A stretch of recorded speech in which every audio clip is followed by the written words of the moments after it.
KC Venugopal അറിയാത്ത കാര്യങ്ങളിൽ അദ്ദേഹത്തിനെതിരെ സൈബർ ആക്രമണം നടക്കുന്നുവെന്ന് ആരോപിക്കുകയാണ് Kozhikode DCC president K Praveenkumar. 63 MLA-മാരെ സൃഷ്ടിച്ചതിൽ അദ്ദേഹം നൽകിയ ഊർജ്ജം ആരും കാണുന്നില്ല. ആക്രമണത്തിന് പിന്നിൽ ഒരു റാക്കറ്റ് തന്നെയുണ്ട്.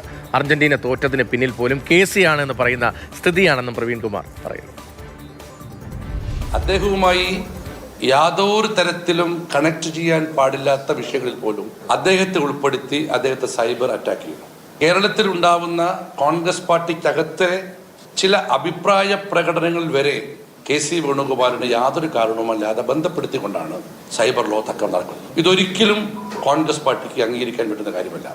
കേരളത്തിൽ ഒരു ആനയ്ക്ക് മതമിളകിയാൽ അർജന്റീന തോറ്റു കഴിഞ്ഞാൽ അടക്കം KC വേണുവാണ് കുറ്റക്കാരെന്ന് പറഞ്ഞ രീതിയിലാണ് സൈബർ ലോ തക്കം നീക്കിക്കൊണ്ടിരിക്കുന്നത്. ഇതിന് പിന്നിൽ ഒരു റാക്കറ്റുണ്ട്. വ്യാജ ഫേക്ക് ഐഡിയിലാണ് ഇത്തരം ആക്രമണം വന്നുകൊണ്ടിരിക്കുന്നത്. അത്തരക്കാരെ കണ്ടുപിടിച്ച് കടുത്ത നടപടി സ്വീകരിച്ച് നിയമത്തിന് മുന്നിൽ കൊണ്ടുവരണമെന്ന് ആവശ്യപ്പെട്ടുകൊണ്ട് ബഹുമാന്യനായ ആഭ്യന്തരമന്ത്രിക്ക് ഇന്നലെ പരാതി നൽകിയിട്ടുണ്ട്.